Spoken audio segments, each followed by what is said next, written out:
Anglo Indian के बारे में जीएस में बहुत बार क्वेश्चन पूछा गया है। लोकसभा में एंग्लो इंडियन के लिए कितना सीट रिजर्व था? 2 सीट रिजर्व था। स्टेट लेजिस्लेटिव असेंबली में एंग्लो इंडियन के लिए कितना सीट रिजर्व था? Only 1 seat. अभी एग्जाम में पूछा गया है कौन सा आर्टिकल का अंदर में 2 सीट एंग्लो इंडियन का लोकसभा में रिजर्व था? कौन सा आर्टिकल का अंदर में? Under article 331।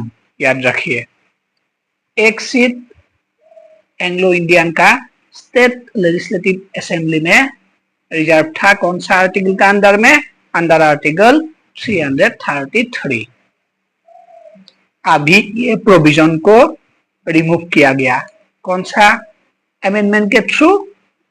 104 कॉन्स्टिट्यूशन अमेंडमेंट के थ्रू ये प्रोविजन को, जो रिजर्वेशन ऑफ एंग्लो इंडियन था, ये प्रोविजन को रिमूव किया गया।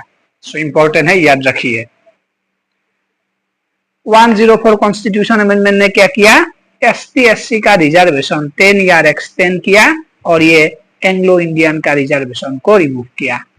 इंपॉर्टेंट है, लिखे रखिए, ऑलरेडी एग्जाम में पूछा गया है। ओके, कौन सा अमेंडमेंट के थ्रू एंग्लो इंडियन रिजर्वेशन को रिमूव किया? कौन सा ईयर में रिमूव किया? एंग्लो इंडियन का रिजर्वेशन लोकसभा में कौन सा आर्टिकल का अंदर में आता है?